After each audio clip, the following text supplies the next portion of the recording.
Tu veux sans doute de l'argent pour la mauvaise raison et je vais t'expliquer pourquoi à travers ma propre histoire. Pendant plusieurs années en tant qu'entrepreneur, j'ai couru après l'argent, déterminé à vouloir gagner plus et depuis le début, je voulais de l'argent pour la mauvaise raison et ce qui a un impact vraiment très négatif sur ma vie et je vais t'expliquer pourquoi. Mais juste avant, laisse-moi te rappeler qu'on n'est pas sur une simple chaîne YouTube, on est sur le mouvement Aider notre génération qui a pour objectif d'aider les autres dans le monde intérieur et extérieur. Donc on va parler de spiritualité, de business, d'argent, de relations hommes-femmes, etc., etc. Et je me suis engagé à ne jamais faire d'argent avec cette chaîne YouTube. Donc si le mouvement te plaît, abonne-toi, like et rejoins l'équipe. Donc aujourd'hui, je vais te partager mon histoire, celle d'un entrepreneur qui a commencé à essayer d'avoir pas mal d'argent il y a de cela 3, 4, 5 années, je sais plus exactement. Et moi, j'ai toujours voulu gagner beaucoup d'argent. J'ai toujours voulu une somme que j'ai toujours pas en tête, qui est 30 000 euros par mois, qui peut paraître totalement énorme. Et maintenant que j'y réfléchis d'ailleurs, cette somme ne m'attire plus tant que ça, parce que pourquoi je voulais gagner 30 000 euros par mois? Pourquoi cette somme m'importait tant? Parce que je voulais devenir la personne qui touche 30 000 euros par mois. Moi, ce qui m'intéressait, c'est pas de pouvoir voyager, de faire des choses, etc. Enfin, bien sûr que ça m'intéressait. Mais ce qui me motivait profondément, c'était le fait de pouvoir m'identifier à cette somme d'argent, de pouvoir dire je suis quelqu'un qui produit cet argent-là et ainsi augmenter un petit peu mon statut social, la reconnaissance des autres, etc. et changer mon identité, m'accrocher à cette chose-là et devenir quelqu'un qui fait beaucoup d'argent. Et en tout cas, c'est ça qui m'attirait, c'est ça qui me motivait. Et donc pendant plusieurs mois, plusieurs années, j'ai couru après l'argent, motivé par cette pensée, en me disant, ok, quand j'aurai de l'argent, je serai enfin respecté, je serai quelqu'un qui fait de l'argent, qui mérite en fait l'attention, le respect, tout ce que tu veux des autres. Mais en fait, c'est une erreur complète. Il n'y a rien de pire que ça comme motivation pour faire de l'argent. Quand tu veux faire de l'argent, pour t'identifier au fait que tu fasses de l'argent, c'est le pire chemin possible. Parce que tu pourrais vouloir faire de l'argent uniquement pour voyager, pour vivre des expériences. Dans ce cas-là, c'est plutôt positif. Tu te sers de l'argent comme un moyen et pas comme quelque chose auquel tu t'accroches.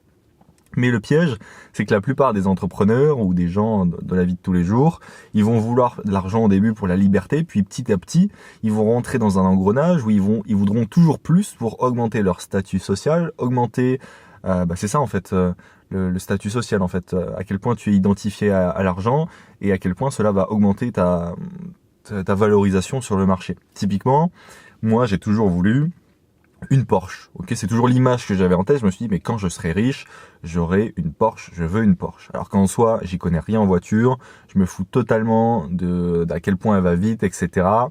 Franchement, je voulais juste la Porsche, c'est tout. Pourquoi je voulais une Porsche? Parce que c'est un signe de statut social, c'est un signe de réussite. Et donc, j'allais pouvoir m'identifier à cette Porsche. Le fait d'avoir cette Porsche allait me permettre de me dire, je suis quelqu'un qui a une Porsche et donc d'augmenter un petit peu la valeur que j'ai de moi-même dans ma tête et la valeur perçue auprès des autres. Sauf que c'est une énorme erreur et on va venir au point principal qui est qu'à partir du moment où tu désires une Porsche, déjà tu désires. Le désir, c'est du manque. Quand tu désires quelque chose, tu n'as pas la chose que tu désires parce que tu la désires justement. Une fois que tu vas obtenir l'objet de ton désir, donc admettons que tu aies ta Porsche, donc ça va te donner un pic de plaisir. Tout le moment avant où t'as pas ta Porsche, donc admettons là pendant 5 ans j'ai pas ma Porsche, ça va me faire souffrir parce que je veux la Porsche, mais je ne l'ai pas. Au moment où je l'ai, pic de plaisir, pic de je suis content, etc. Je suis joyeux, j'ai ma Porsche, trop content, je vais rouler un petit peu avec, etc. Puis petit à petit ça va se tasser et finalement la Porsche se sera accrochée à mon identité. La Porsche fera partie de mon identité, je serai la personne qui a une Porsche. Et ça va créer quelque chose de très toxique où l'identification de ma personne va être basée sur la Porsche, ce qui fait que je vais avoir peur de perdre cette Porsche. Parce que si demain je perds cette Porsche, je perds une partie de mon identité.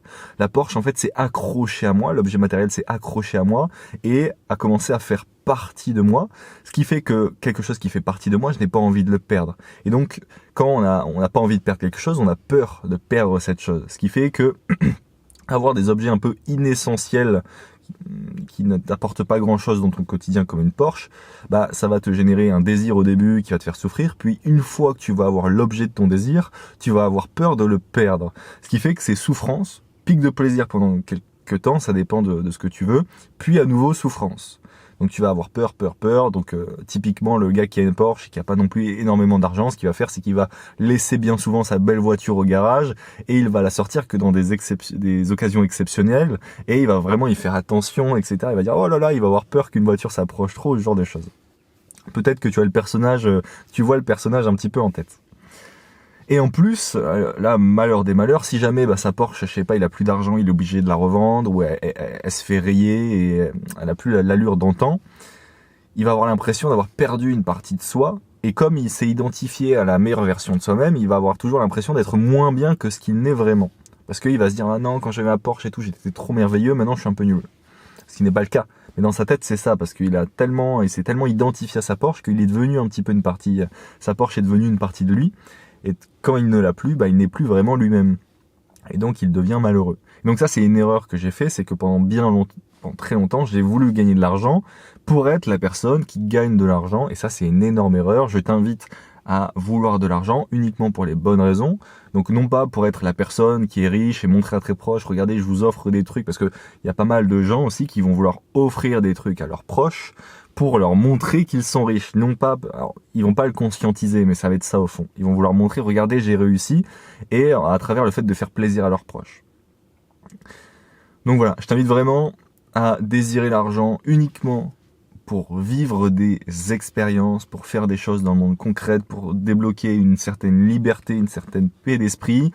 Mais un peu comme Épicure le disait, il me semble, c'est vraiment choisir tes désirs, les sélectionner. Il y a des désirs que tu ne dois pas poursuivre, ok, donc avoir une Porsche c'est inutile, avoir de l'argent pour avoir de l'argent c'est inutile, mais il y a des désirs qui sont bons et qui sont nécessaires. Bon, typiquement manger, c'est un désir qu'il faut poursuivre. Si tu manges pas, tu meurs, donc c'est quand même dommage. Donc voilà, fais attention à ne pas te laisser duper, ne t'identifie pas trop aux choses matérielles, parce que chaque objet auquel tu t'identifies devient une partie de toi, et la règle qu'il faut comprendre, c'est que plus tu as d'objets qui font partie de ton identité, plus tu vas souffrir. Moins tu as d'objets qui font partie de ton identité, moins tu vas souffrir. Ce n'est pas pour rien que les riches millionnaires comme Elon Musk, Zuckerberg, etc., ils vivent tous les jours en t-shirt blanc. Ou en tout cas, il y a des époques où ils vivent vraiment sans rien, ils n'ont pas de maison, ce genre de choses, parce qu'ils ont compris, ils ont tout eu, ils se sont dit, j'ai absolument tout, je suis pas plus heureux, qu'est-ce qui se passe? Et du coup, ils ont compris, en fait, ça n'apporte rien. Et donc, ne fais pas l'erreur d'attendre d'avoir beaucoup d'argent pour te rendre compte que ça ne change pas grand-chose, finalement. À partir du moment où tu as assez pour être libre, voyager, faire ce que tu veux, je sais pas, a priori, allez, si tu t'en sors bien, si tu fais les bons choix, etc., si tu prends pas des jets ou des trucs comme ça, je pense que, allez, 3, 4, 5 000 euros, déjà, tu peux faire pas mal de choses, à mon avis. Moi, personnellement, le chiffre que j'ai en tête, c'est 10 000 euros. Je sais que si j'ai 10 000 euros constants, voilà, j'ai pas besoin de plus, ça me va très bien. Peut-être qu'il y en a que ça va choquer, ils vont se dire mais c'est beaucoup trop, d'autres qui vont se dire c'est pas assez. Je pense que c'est relatif à chacun. Ok, on a chacun un nombre en tête, et peut-être que je vais changer, je me dirai c'est plus, peut-être que je me dirai c'est moins, peu importe. Mais donc voilà, c'était la petite leçon. Je me suis identifié bien trop longtemps, ou en tout cas j'ai voulu m'identifier au fait de faire de l'argent pour me dire je suis la personne qui fait de l'argent. Mais attention, c'est une erreur. Ne te motive pas avec ça, parce que quand tu auras ça, en fait, ça va juste te rendre encore plus malheureux, parce que tu vas baser ton identité là-dessus, et tu es bien plus que simplement quelqu'un qui a de l'argent. Je t'invite à trouver des gens autour de toi qui t'apprécieront, non pas parce que tu as de l'argent, mais bien parce que tu es ce que tu es. Voilà. J'espère que cette vidéo t'a plu. Pense à liker, à t'abonner si cette vidéo t'a plu. Et puis je te dis à très vite. C'était Yanis. Ciao, ciao.